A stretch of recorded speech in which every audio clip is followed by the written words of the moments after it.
साधा आणि सोपा असा चिवडा असतो। तर बऱ्याच वेळेस ना आपण खूप काय काय आयटम्स घालतो, तर मी पण घालत असते, पण म्हटलं हा काय दिवाळीचा वगैरे चिवडा नाही, असं सहज म्हटलं पप्पांना बाहेरचं वगैरे पॅकिंग फूड खाण्यापेक्षा ना आपण त्यांना घरी बनवलेला जो हेल्दी जो आहे म्हणजे ड्रायफ्रूट्स वगैरे टाकून जो आहे तो चिवडा बनवून देऊयात। कारण त्यांना बऱ्याच वेळेस इव्हिनिंगला बाहेर वॉकला जायच्या आधी ना काहीतरी स्नॅक्स पाहिजे असतं, मग ते भाकरवडी किंवा चितळेचं वगैरे काहीतरी असं खात असतात। तर मी म्हटलं चला बदाम काजू किंवा शेंगदाणे वगैरे ह्या असं वगैरे टाकून आहे ना छान त्यांना चिवडा वगैरे बनवून देऊयात। कधी अवला जर वाटलं तो पण आहे ना मुरमुरे वगैरे त्यातले खाऊ शकतो, त्या पद्धतीनेच हा चिवडा बनवलेला आहे। खूप असा हायफाय आणि खूप सगळे असे इन्ग्रेडियंट्स टाकून वगैरे किंवा साखर वगैरे टाकून असं काही बनवलं नाही। बेसिक आपलं ड्रायफ्रूट शेंगदाणे, इव्हन याच्यामध्ये ना मी कापलेले जे आपले काप असतात खोबऱ्याचे वगैरे ते पण नाही टाकलेले, कढीपत्ताचा आणि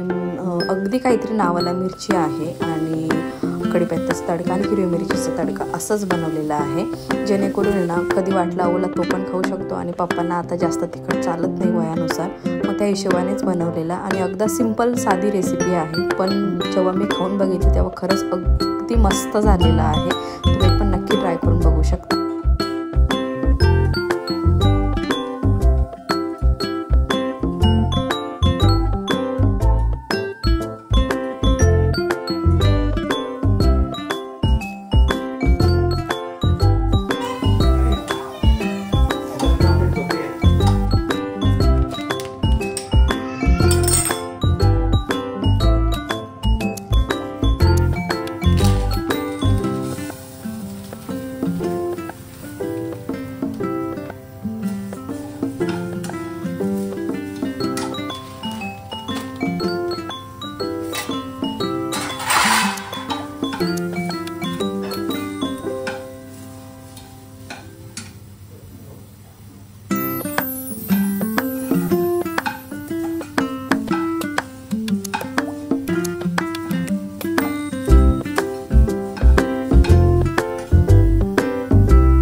काय कूलर आहे.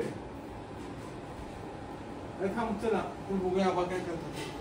आबा काय करतात ते, आबा काय करतात ते बघ. तर गिरणीचा असा इश्यू झाला आहे की गिरणी ना त्याला आता झाले 22-23 वर्ष गिरणीला. आणि ती काय एकदा ऑलरेडी खराब झाली होती, तर त्या माणूस येऊन त्याने रिपेअर केलं. पण आता त्याला भरपूर महिने झाले आणि आता ती परत खराब झाली.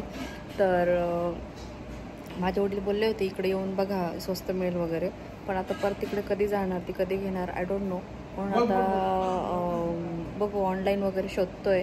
तर कोणाला जर छान माहिती असेल की कुठली गिरणी छान येतात, नक्की कमेंट करा आणि सांगा की पिठाची गिरणी घरामध्ये शोधतोय आणि जागेच्या हिशोबाने पण बघतोय. दुसरी गोष्ट म्हणजे अशी की जे आम्ही व्हॅक्यूम घेतलं होतं, तर तो माणूस आहे ना, जेव्हा स्टार्टिंगला व्हॅक्यूम घ्यायचं तेव्हा कंटिन्यू फोन करायचा आणि म्हणजे मी येऊन सर्व्हिस दाखवणार वगैरे, म्हणजे खूपच लाडेगोडी. आणि आता ना त्याचं एक पाईपचं वरचं जे असं मागं पुढे प्रेशर जे करायचं असतं ते थोडंसं तुटलं आणि त्याच्यासाठी आम्ही त्याला फोन करतो, तो उचलत नाही आहे. म्हणजे हे लोक कसे असतात ना की वस्तू घ्यायपुरतं फक्त हे करायचं आणि मग नंतर तुम्ही कोण आम्ही कोण असं झालं आहे. आणि आज मी आऊसाठी बनवल्या मस्तपैकी बीटरूट राईस, जो की तो अगदी आनंदाने खातो आहे मस्तपैकी. फक्त त्याचं एक एवढं झालं आहे की त्याला ना असं बिझी पाहिजे, म्हणजे कुणीतरी काहीतरी काम करत असेल तर तिथं बघून खायचं वगैरे, असं त्याचं आजकाल चाललं आहे. आत्तासुद्धा माझ्याकडे बघते बघ.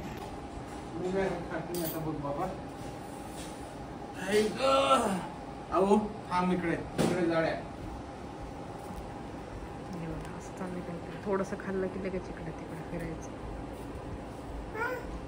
बसवतेल त्याच्यामध्ये खाऊ आपण.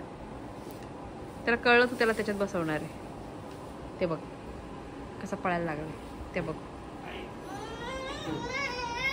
त्याला नसेल खायचं नाही तर आऊ चल आपण आई शपथ. आऊ खायचंय ना. हा ब्लॉग मी इथेच एंड करते आणि चिवडा वगैरे एकदम मस्त झाला, क्रंची झाला. तुम्ही पण नक्की ट्राय करून बघा. आणि आऊ पण मस्त आवडीने खातो. संध्याकाळच्या वेळेस जायच्या आधी त्याला जर थोडेसे ते मुरमुरे वगैरे दिले ना, तो पण मस्तपैकी खातोय. तर मला असंच पाहिजे होतं की सगळे आनंदाने खातील, असं तो बनायला पाहिजे. खूप तिखट पण नाही आणि खूप हे पण नाही. आणि गिरणीचा प्रॉब्लेम बघू आता कसं काय हे होतंय. आणि आऊ वगैरे मस्तपैकी सगळे झोपलेत होता, म्हणजे आबा पण वाचतात आहे त्याचे. वरूनचं ऑफिस वगैरे चालू आहे आणि मला बाकीच्या गोष्टी आवडायच्या. सो चलो, हा ब्लॉग मी इथेच एंड करते. भेटू आपण एका छानशा ब्लॉगमध्ये. तोपर्यंत बाय बाय.